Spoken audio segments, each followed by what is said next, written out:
Hello, welcome back to the Ludiverse. I'm Jay, my co-host. I'm Courtney. How's it going, guys?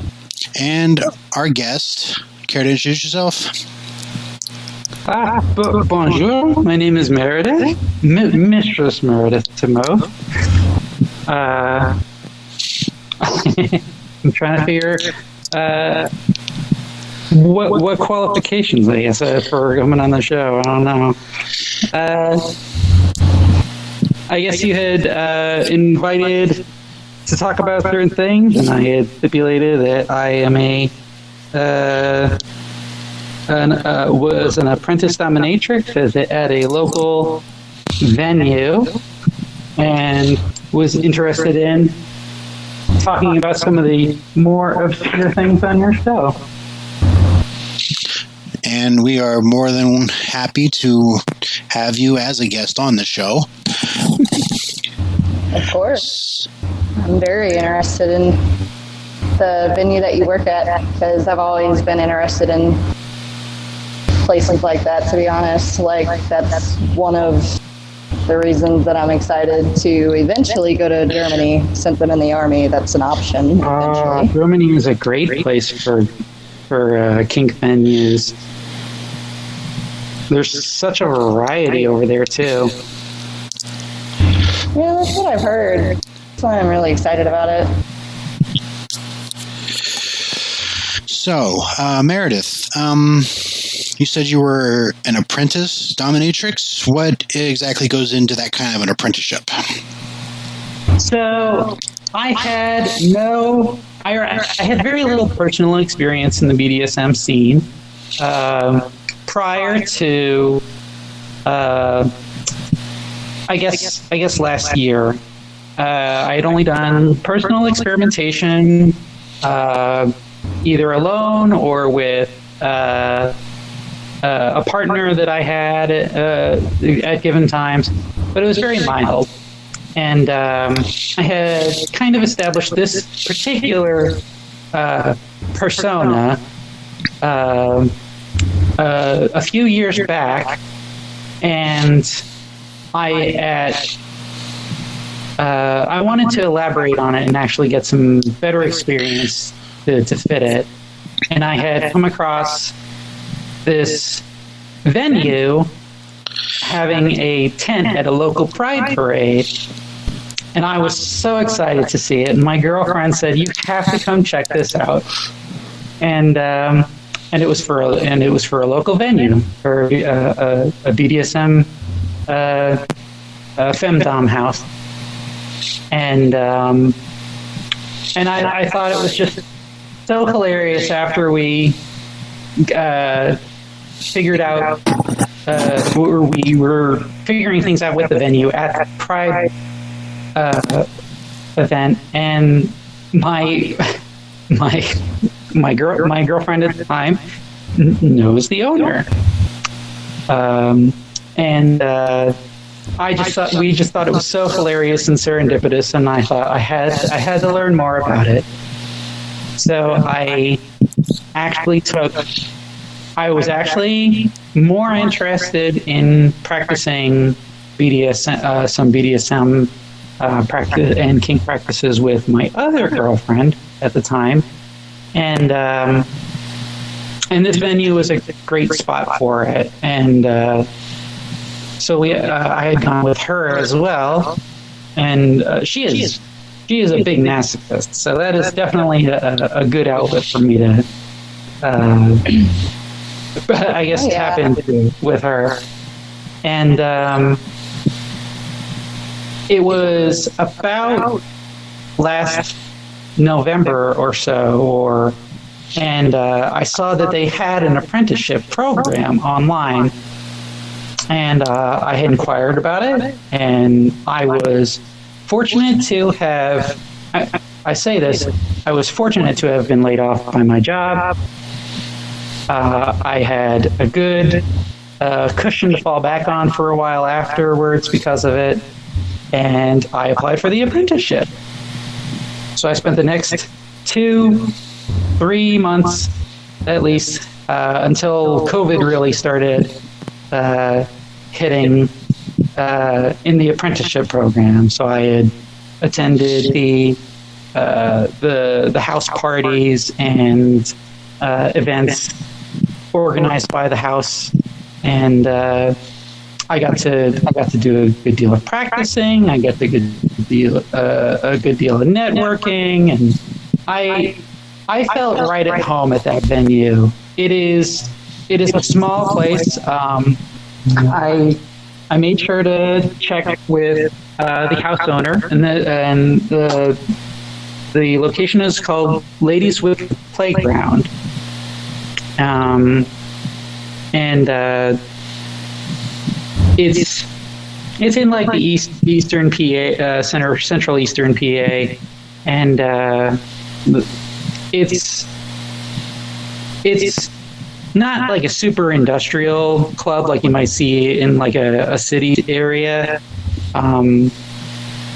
So it really does have a very down-to-earth atmosphere, and I felt right at home when I went in. And I was super nervous going for the apprenticeship, and once I kind of approached Miss Lady, the owner, and her assistant, Madame Ammo, with kind of like my experience, what I wanted to do, what I wanted to elaborate on, and how I wanted to present myself in the venue. They absolutely loved it.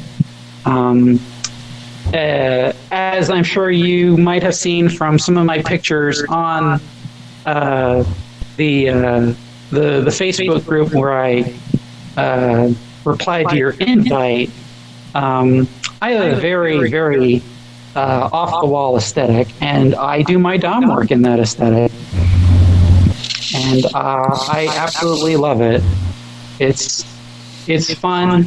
It helps me tap into this character that is like a dark extension of myself, and it really lets me cut loose a good deal, a lot more than my usual introvert self allows.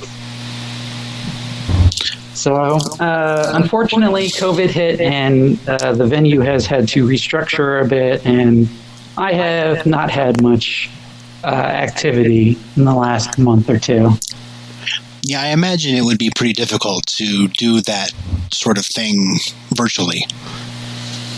It is possible. I know Miss Lady has done online sessions, and I know like video sessions don't have like the same atmosphere as like the physical presence, obviously, because you need like the physical contact, the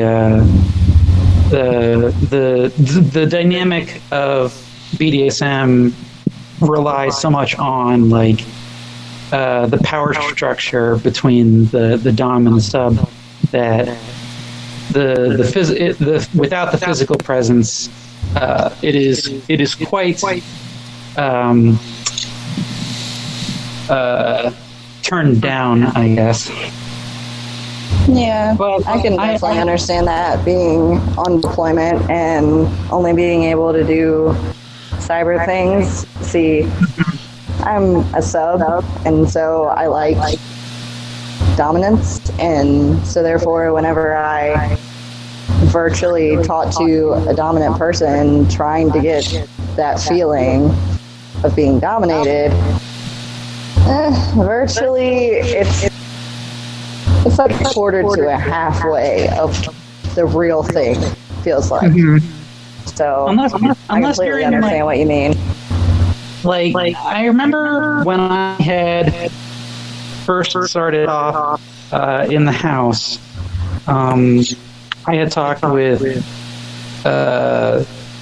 them, I think at some point about like the typical, I guess, online porn genre of jerk off instruction videos.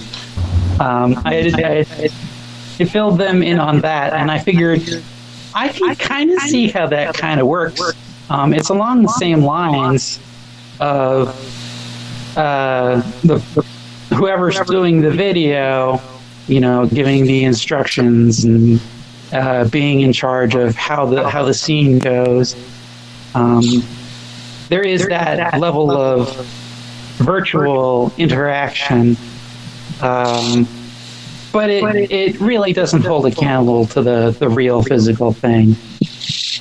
Yeah, I see the JOI videos as more like phone sex, where you get all of the auditory cues, but none of the actual physical interactions that you need to make it really impact anything. Yeah, for good impact, it really relies on like the resources of the person who's watching. And granted, a lot of the virtual stuff is really escalating a lot, but you're talking hardware that's usually very expensive. And some of the automated toys that are connected to a computer to match the video or something, and that's not very affordable to most people.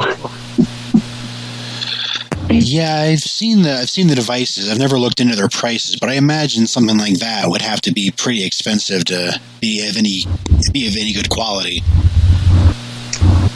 Yeah. Granted, a lot of my particular equipment that I've had to invest in for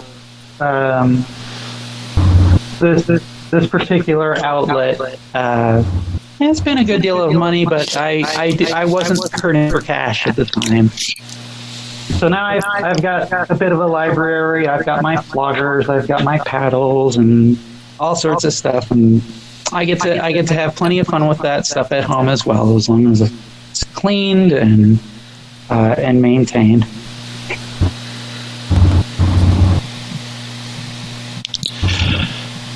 So, yeah. You were saying something, Courtney? I was just agreeing that, the equipment's probably expensive, but there's also other things that you can use in place of those if you don't have the money,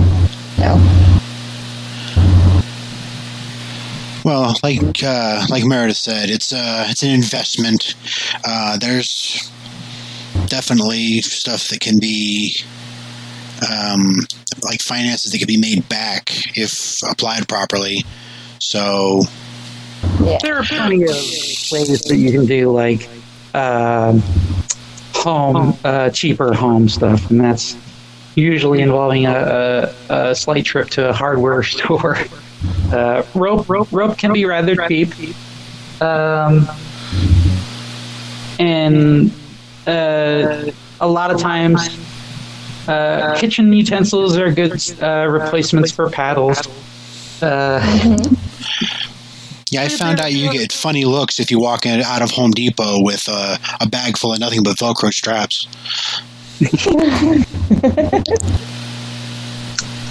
I considered doing that, and then I could pretty much practically call myself a hardware lesbian, but I'm very close to numerous hardware stores, and I am not unfamiliar with them. I have other projects that I'm working on at home right now too that involve a good deal of hardware. I'm working on an instrument right now that I had to construct a good deal of. Oh, is it going to be something that you're going to be able to like put a patent on, or is it just making your own version of something else? So it's just it's kind of like a do-it-yourself kit, and it's called a nerdy gurdy, and it's basically a laser cut wood and 3D printed plastic. Put it together yourself kit for a hurdy-gurdy, which is a very old instrument. It sounds very similar to a bagpipe, but the way it is played and works is very similar to a violin, but instead of a bow with its with the string strumming all the violin strings, it operates on a wheel and has a keyboard for changing tones and pitches. It's a very old and interesting instrument that very much appealed to me and my development of this particular character, because it pretty much dated back to as old as Meredith canonically is, which is a good millennia or so. Interesting. During your story talking about getting into the apprenticeship, it sounded like you mentioned you had more than one girlfriend. Yes. I am.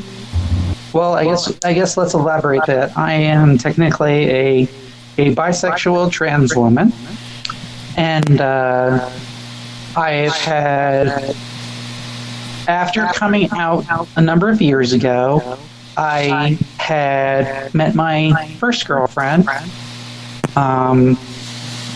almost at the exact same time I was trying to figure things out. So we met, and then some years later, I kind of fell for another girl that we met at the same group, and I had only gotten involved with her last year, and then she is the masochist who is totally into me wailing on her all the time.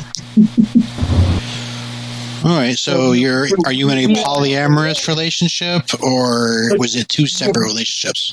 Yeah, it is a polyamorous relationship. It is a closed poly relationship. It was a bit of an adjustment for my first girlfriend and I,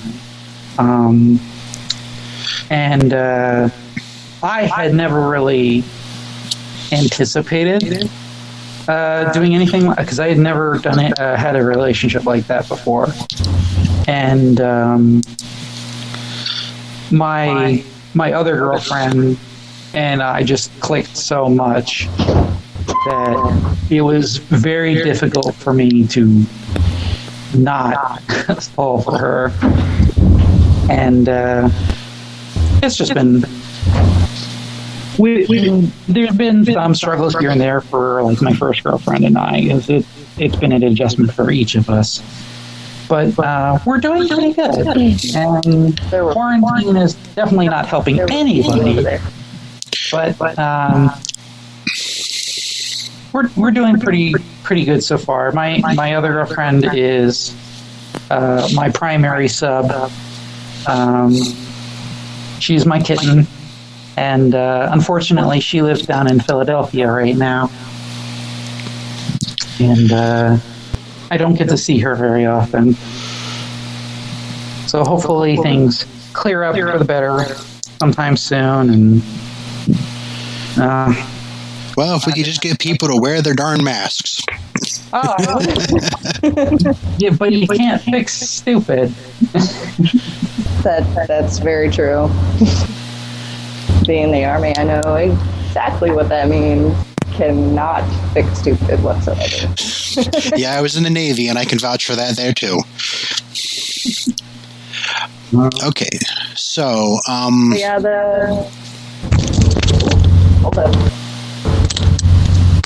Oh, technical difficulties. Yep.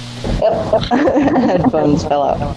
But I was gonna say that long-term relationships, they can be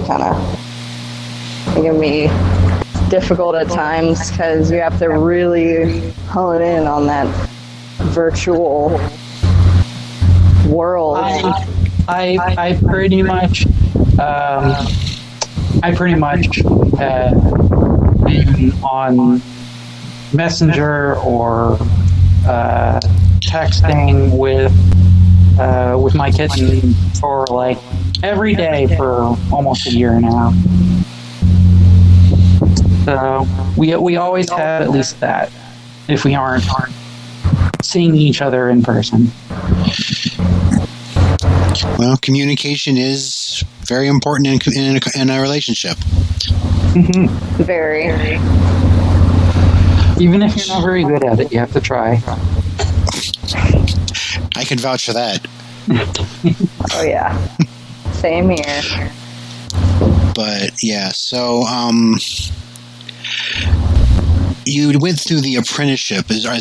Did you complete the apprenticeship? Are you a fully realized dominatrix now, or are you still in the apprenticeship, or what was that? Unfortunately, with the I did not meet the actual requirements for the apprenticeship. There were some specifications in the apprenticeship that involved me running through a certain number of sessions and going through that. Miss Lady basically had her apprenticeship going for estimated about 6 months time to complete. And unfortunately, COVID hit, like not even in the middle of that. It was very early on. And she unfortunately had to choose to close down the venue for a good while until things settled down a little, and then she restructured. And the venue, she is open pretty much more like an Airbnb, but it's a very kinky Airbnb, and she does very good job. She very thoroughly cleans the locations after anyone who uses it, and she spreads out how often anybody uses any room, so that time frame for anything surviving in that particular room is well past its date. So she is taking it very seriously. A lot of people at the venue, a lot of members were concerned about closing, and she did it because she didn't want to lose any members permanently. So she is very cautious, she was very responsible, and I very much admire her for doing what she needed to do. And she's doing a very good job with it. Yeah. So she went from full-time to more of an air S&M. Kind of. She still does, like, the venue still does events every now and then. They had a kinky camp out in the yard, I think for 1 or 2 weekends. And it's usually, and of course it's like the social distancing and masks and everything. And since the venue closed, I haven't been very active at the venue, and like I said, I didn't meet the specific requirements of the apprenticeship to be a quote house dom. But she has very much always welcomed me back into the venue to do whatever it is I wanted or needed to do there. I am, as far as she's concerned, I am very much welcome, native of the venue. Well, she sounds really awesome. Yeah, she's an amazing woman. Are you going to get a chance to maybe try again for the apprenticeship, or is that off the table now? My cards have shuffled a good deal since COVID, the pandemic really hit. I was fortunate enough to have a sustained income on a severance package from my previous employer, and I like many millennials didn't rely on a 401k. I cashed mine out and lived off that for a while right before the market crashed. So I'm happy I did that, and that bought me the time and flexibility to really put my all into the apprenticeship for the short time that I did. But unfortunately, that money, even that kind of money eventually dries up. I'm kind of back to the regular, boring 9-to-5 thing and trying to do what I can on the side. Yeah, I know how that is. So I have a question about the venues. You said that there was multiple different types. So I was curious, do they have like a dominance academy type of thing, or? I'm not quite sure what you're referring to. Like a place where, like, say you were interested in being a dominant and you didn't know exactly how to go about it. Is there like places where you can learn everything that you need to know and actually become a real dominant?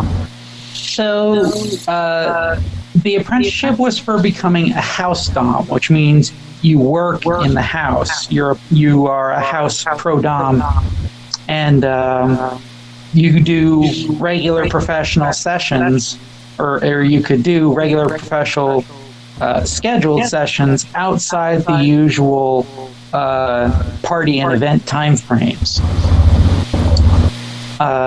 Typically, when members come to the venue prior to the pandemic, most times it was for like events on Wednesdays, Friday nights, or Saturday nights, and those events were very, very open. Sometimes they're like every weekend was themed. You do different things every weekend, and it was pretty much just a hangout for a lot of people. I mean, you can go to the venue. You don't have to actually do anything.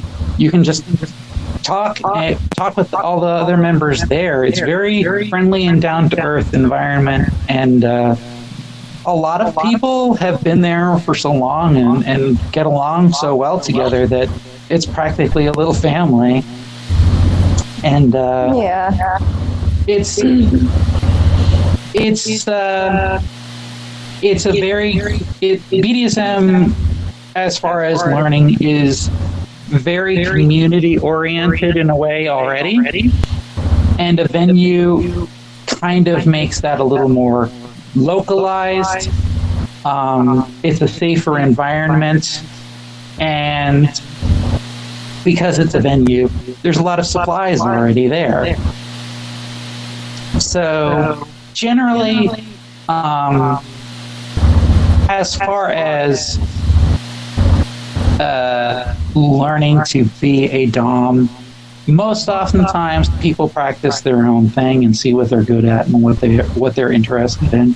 But as far as like the apprenticeship for being a pro dom,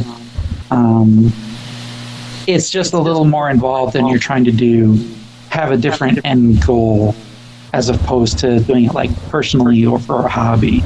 You're trying to do it to become an income for yourself. Yeah. So that involves personal marketing, doing advertising and getting yourself known. There's a lot more networking and stuff involved in that kind of thing. And unfortunately, that didn't.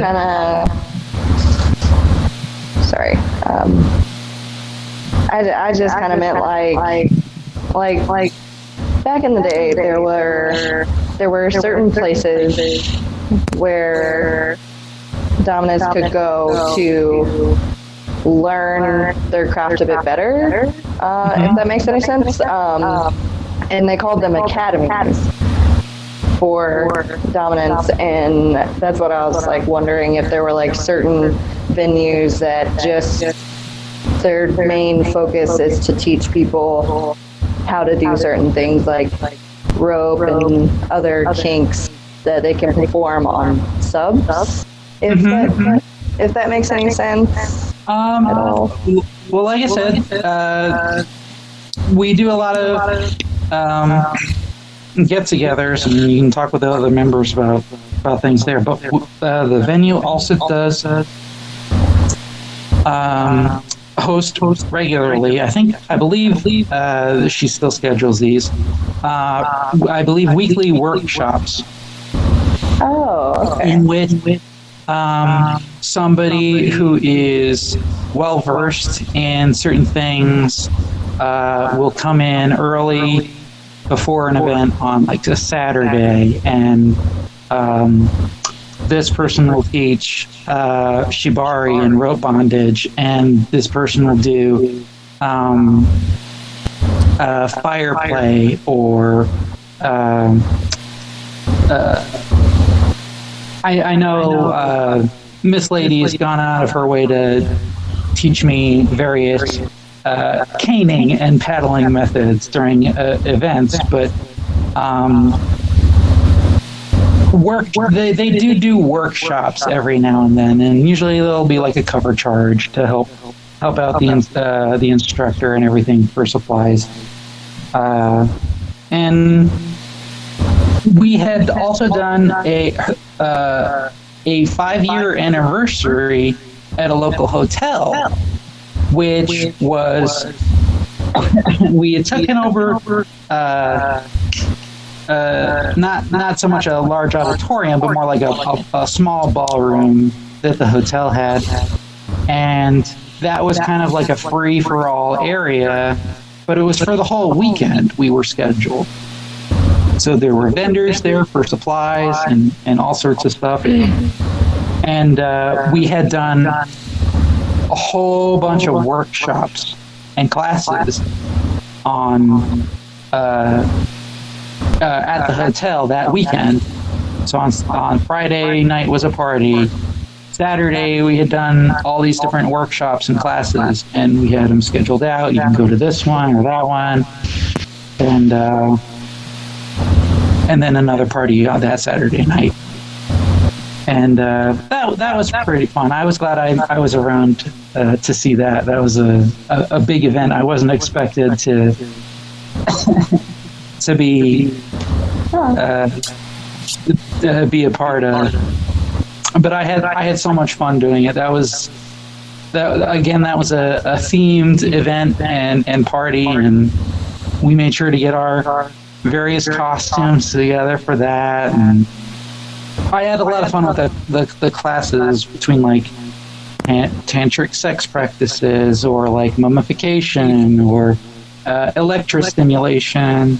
I know they had classes on a class on rope bondage as well, and I think they had a wet and messy class.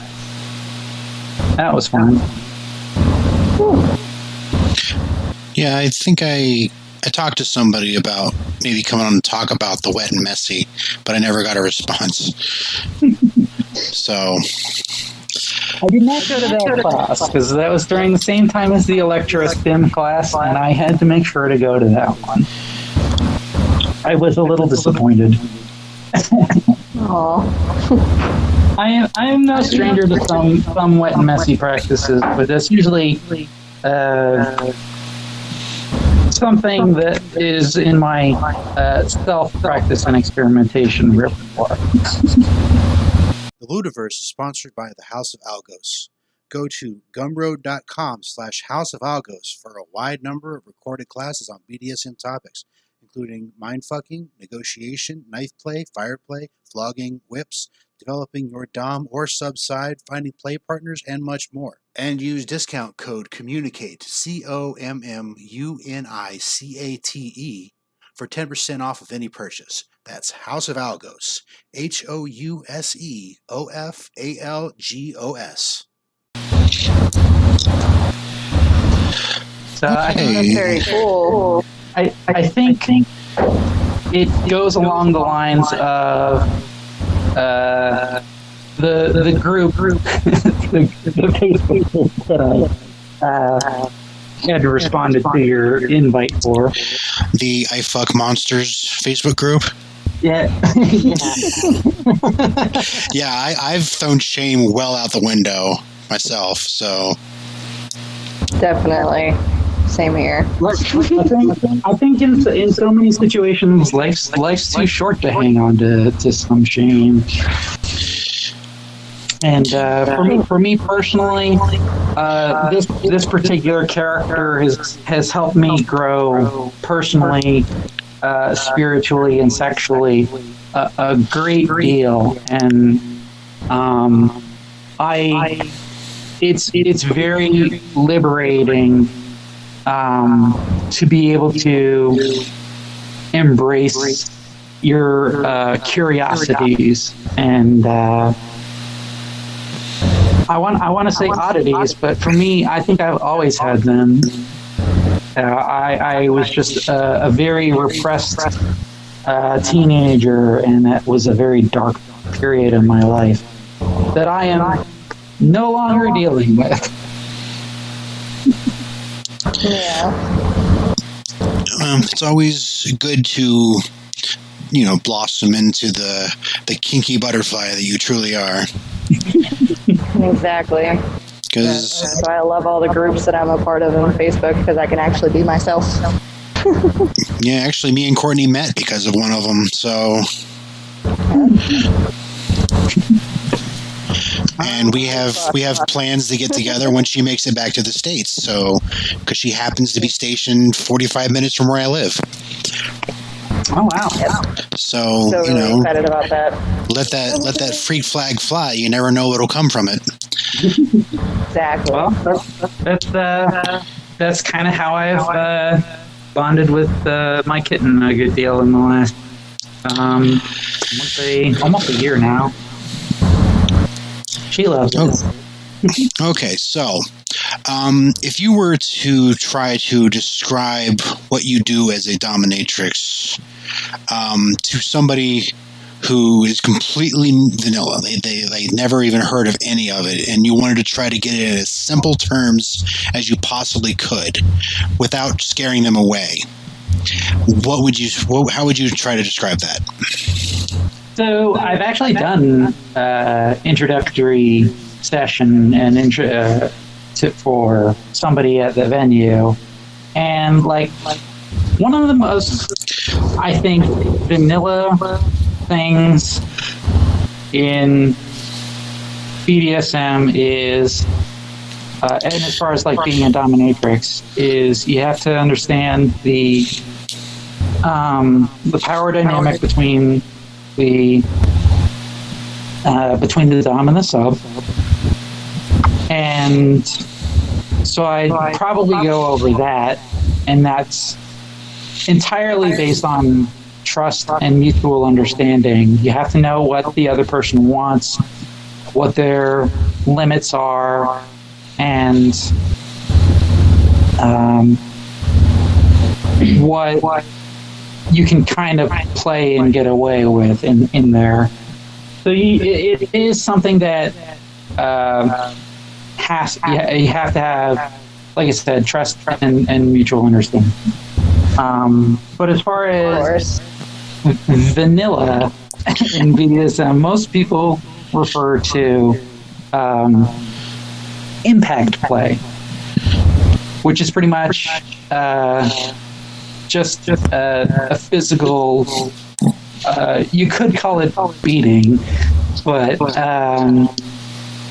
it's generally just physical stimulation through as the name implies, impact with various tools and implements. Sometimes simple as just your hands, or as I've invested in large wooden paddles. There's a lot to it, but as far as introducing someone to something like that, I have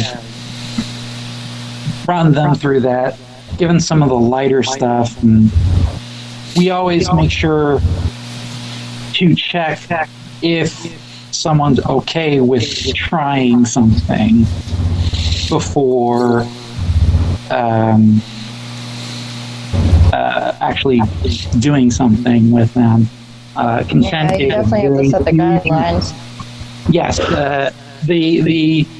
there are two different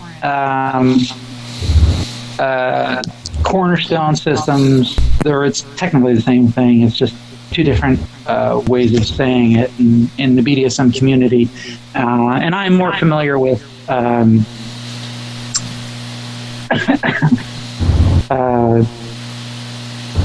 was it safe, sane, and consensual. We definitely try to avoid drug influence, and we definitely need to know what is safe for individual people. Exactly. Because some people That's the number one thing. Because some people have various health conditions, or they have very sensitive spots to avoid on their body, or there's just a number of factors that a Dom definitely has to take into consideration anytime they're doing anything. Exactly. That's why whenever I go on a hunt for one, that's exactly what we go through. That is the first conversation. We discuss what I'm into, what they're into. We discuss limits, soft limits, hard limits, and injuries, anything that they should definitely not touch. Definitely guidelines that need to be set in place before you have any type of session with anybody. Yes, it is. I definitely have a preference to have a long conversation with anybody I prefer to do or would possibly do a session with. So I want to get to know that person so that I know how to connect with them. I have a very I have a very empathic connection with anybody that I've had sessions with, and being a switch, technically, my kitten has also had some service sub activity with me, and I have the notion of not being able, or not dishing out what you can't take. And so I've had my share of beatings as well. And I think that just helps with my connection. I need to be able to mentally and emotionally read my sub, so that I both know if I'm giving them what they want and doing it well, or if I need to move on to do something else or escalate. And unfortunately, that hasn't always been easy for me. I've had at least one particular session where I couldn't get a read on the sub because they were the type of person who becomes very docile and quiet in the scene. That's their headspace. And I could not get a read on her for the life of me, and I felt so defeated at the end of that session even though I had talked with her afterwards, and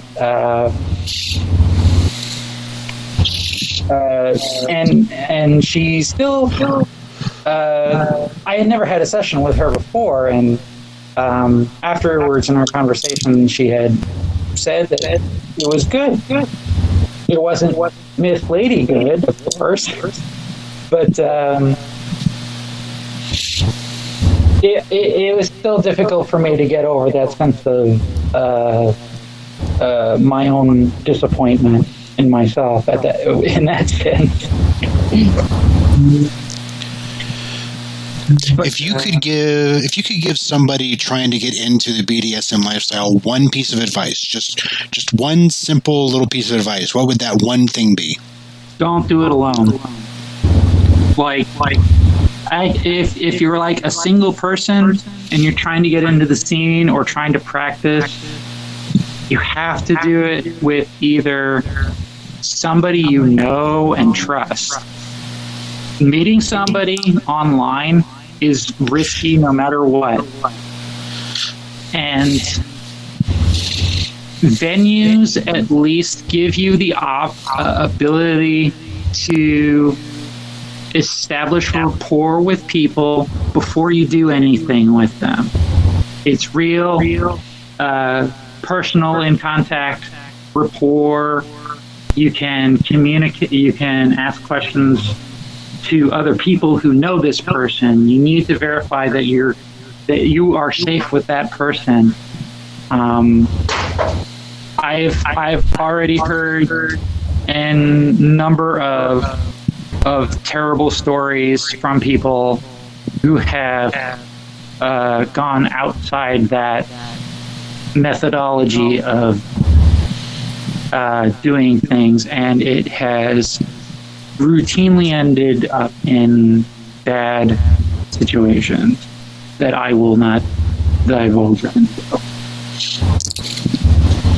But you got to keep your own safety first, and that involves being cautious and being aware of your situation and who you're doing it with.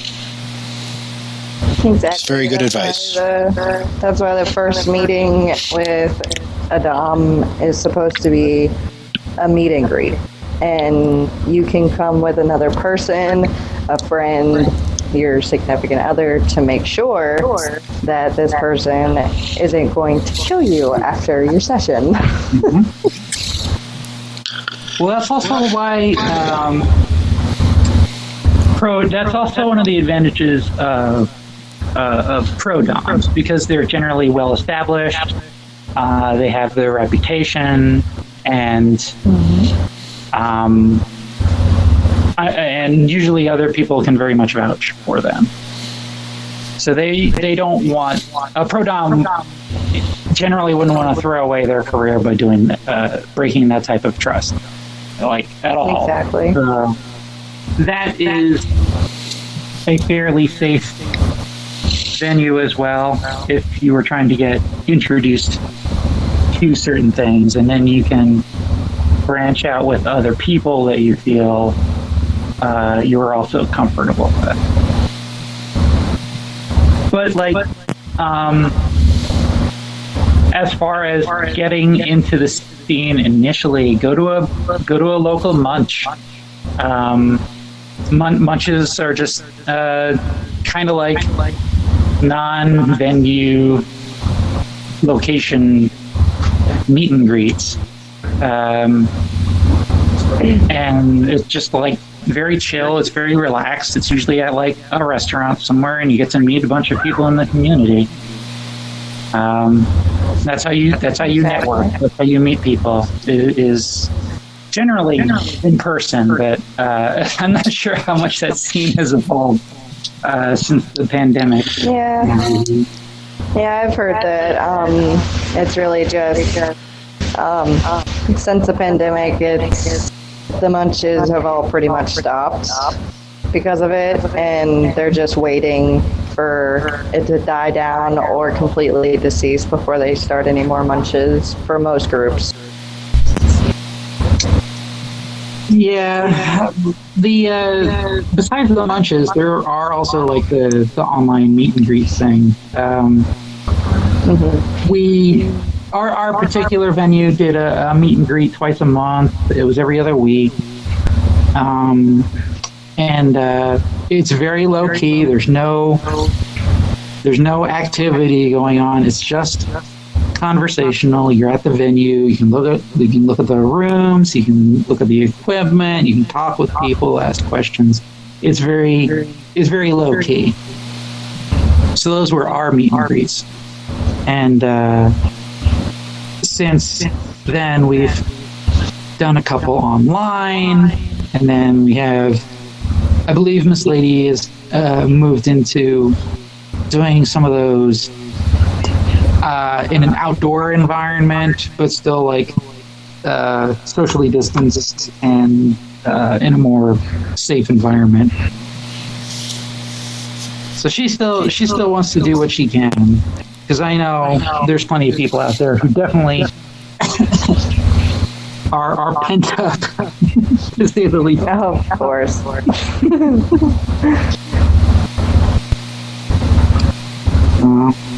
It's always adjusting, and unfortunately, like the typical venue thing is very much a risk factor right now. So they have, like I said, converted it more to like an Airbnb kind of thing. Yeah. Well, the changing times and the crisis of the world tends to have impacts that you really can't foresee in some situations. No. It's an ever-changing situation, and being able to adapt is what makes you survive. Of course.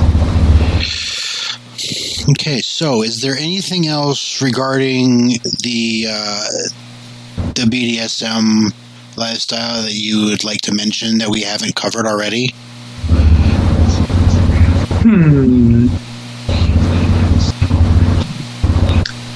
I mean, it might be intimidating to new people, but it's not as terrible or like odd as it's let off to be. Most people in the BDSM community look at examples in media like what was it, 50 Shades of Grey. and everybody in the community, the joke of the BDSM world. Everybody hates those movies, but like the vanilla, unexperienced people thought it was amazing, and everybody in the community was like, "Oh, this is gross and embarrassing." until it was revealed that it was started out as a Twilight fan fiction that went bad. Oh yeah. But as far as like I said,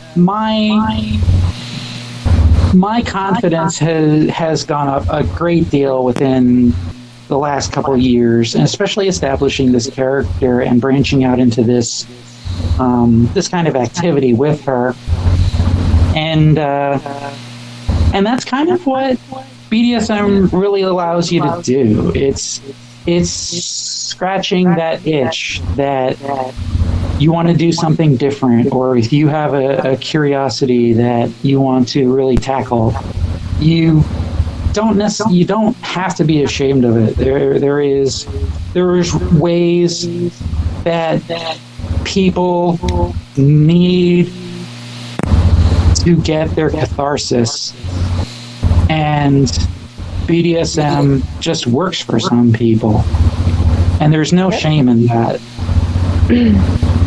For me, it's medication. Exactly. My experimentation with it has grown a good deal, and I very much always saw it as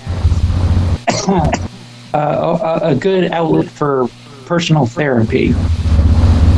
And Exactly. you just have to experiment though, and find what works for you. There's so many different ways of doing it. There's so many different power dynamics that you can use between the dom and the sub to establish a scene, and you can do so many different things as far as your kinks go in said scene. So there's such a variety and number of ways you can do BDSM. There's pretty much always something for somebody, and you just need to find out what it is. Yep. All right, awesome. Okay, so well, we have a few questions that we tend to ask guests on the show. Like our first episode, we asked each other, but like there are numerous kinks in the world, more than I could name. Are there any that especially appeal to you that you haven't had a chance to get into yet? That I haven't had a chance to do. Let's see. So I never really had the chance to get into pegging when I was younger.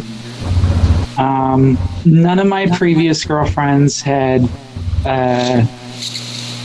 really any inclination of doing anything like that. And then, of course, I had come out and started dating trans women as well, and that wasn't really necessary at that point. I haven't been able to do that yet, but I'd say that's just a rather low tier one, honestly. I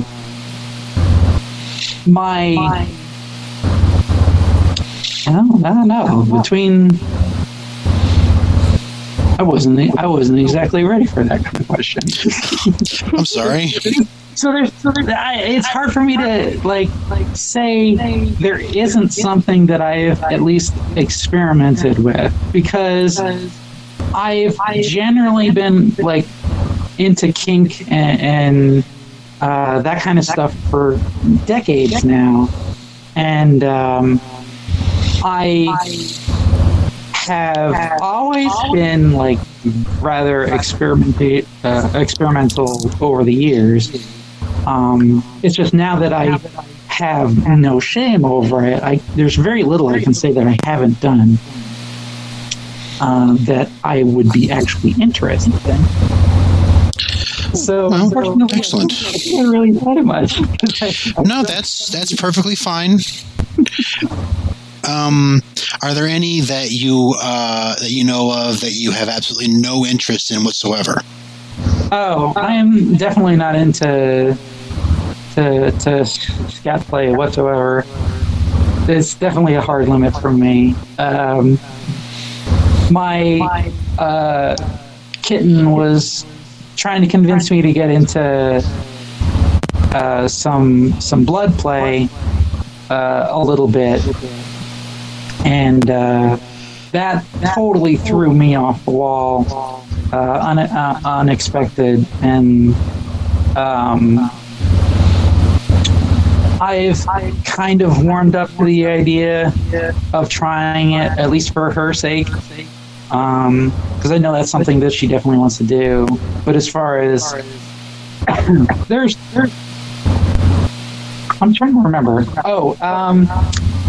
I am definitely not interested in doing any type of consensual non-consent scenes. I will not do that. That is a very personal, touchy subject that I will not even entertain personally. And that's definitely not alone on that. Some people are into that in the BDSM scene, and most one of them. most, as far as I know, are not. But for me personally, with my experiences, I will not entertain it at all. Honestly, though, like as far as experimenting, I'm open to experimenting with plenty of so many things. That those two particular things are just a hard no for me. Yeah, the scat play one is a pretty general consensus among everybody we've asked. Yeah, it's just a big line of hard no's. exactly. I haven't had the chance to do like any foot play sessions or foot worshiping or boot worshiping or anything like that. We had a number of people come into the venue and inquiring about that, and I am essentially a 6 foot tall trans woman with size 12 shoes. I am usually not on the top of too many people's foot interests.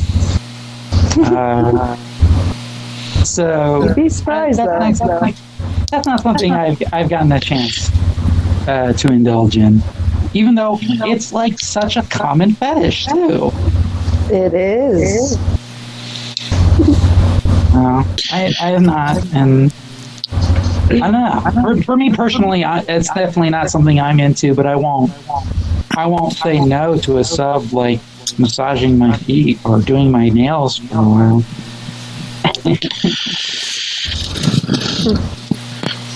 Alrighty. So, okay. Courtney, do you have any more questions? Not at this time, no. I think we pretty well covered a plethora of different topics, so I don't really... I unfortunately feel like I drag on a little bit here and there, but oh, not at all. It was all informative. Exactly. As long as you're not babbling nonsense, we definitely enjoy people talking when it's informative, and you're very informative. So I try to not be like I'm gonna hate myself for this later. I try to not be like my father. It's kind of an in-joke that he and I can't have a phone conversation for any less than an hour. And that's mostly on his end. I try not to do that at all. And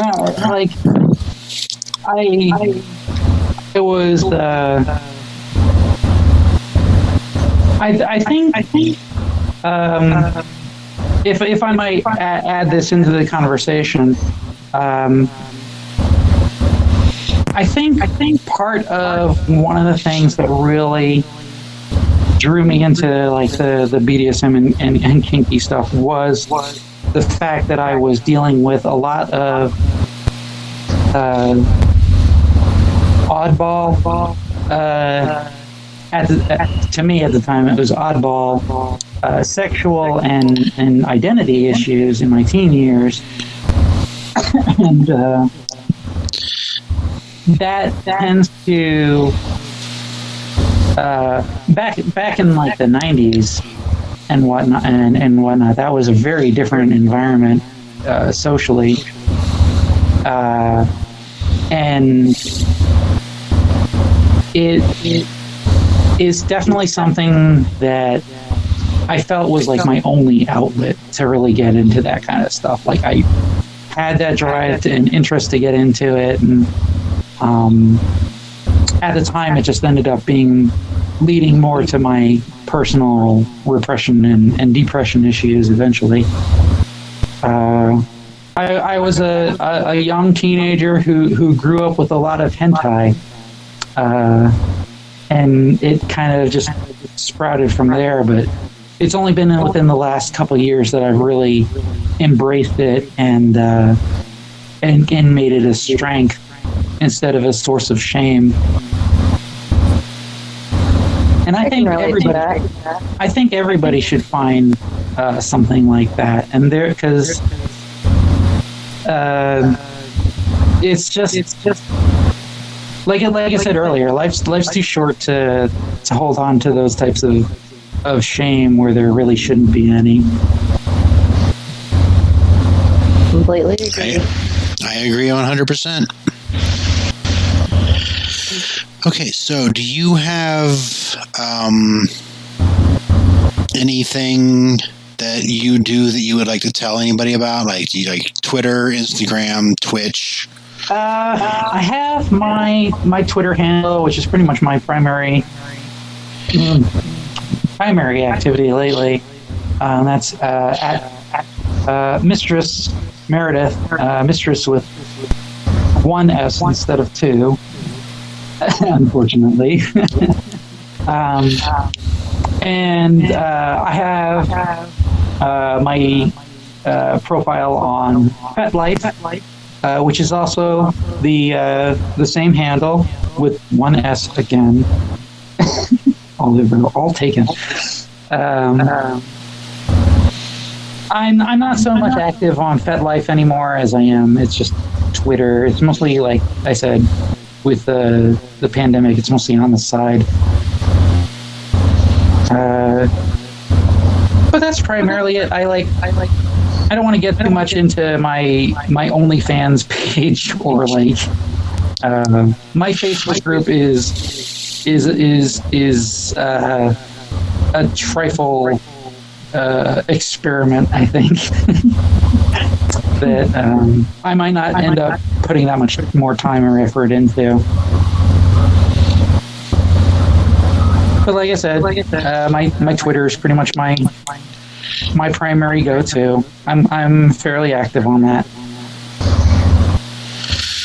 I mean, if you feel like you want to go ahead and advertise your OnlyFans, by all means. If you go to my Twitter, you'll find me advertising my OnlyFans. All right. If anybody's interested in checking that out, head on over to Twitter. Yeah. I try to market it as trying to find out if you're curious on what gets a half succubus off, it's some out there stuff. I very much enjoy the character, and I very much using it in this particular way, and I don't know, that's pretty much all I got for it. My OnlyFans is dismal right now. I have one subscriber, and it's my kitten. I am. That's one more than I have. I can't say I'm embarrassed by that. It's just wow. This as many followers as I have on Twitter, and like nobody really. Well, right now, money's kind of tight a lot of places, so... That is true, and unfortunately, OnlyFans has a minimum subscription amount, and that's still fairly high to some people for, I guess, small-time entry-level accounts such as mine. Well, I wish you luck on all of your future ventures. Thank you. Me too. And it was wonderful talking to you and learning from you. You as well. I enjoyed having an open conversation, helping inform people. Yeah, I definitely enjoyed the conversation with you. I enjoyed talking about the venues and the different BDSM things is definitely my favorite topic is BDSM. So this was awesome. If anything, I should be doing. I should be doing the venue a favor and like actually mentioning their webpage as well. Go ahead. So their webpage is ladieswickedplayground.com. And I'll go ahead and I'll add that in the show notes too, just in case. There's no special characters in there or anything, and it's all one word. And they have listings for events on there. I have a web page as well. That's theshadowabbey.com, and that is a little out of date since the pandemic and everything. I am in need of updating that information. But like I said, Twitter for me. Okay, so I hope you have a good day, and a good day to you also, Courtney. Good day to you. Thank you for having me. Well, thank you for being here. Yes, thank you for being here. I would happily, if you have any future questions, I am available for future contact as well. You have my information. Okay, well, if the venue opens back up and there becomes more to talk about, feel free to get in touch with us. We'll be happy to have you back. Exactly. All right. Thank you very much. All right. And you have a good evening. Thank you very much. You too as well. Evening. Thank you for listening to Ludiverse. If you have any questions or comments, contact us on Twitter or Facebook. Just search for the Ludiverse. Remember to rate and review wherever you listen. If you want to help support the show, please consider donating to our Patreon.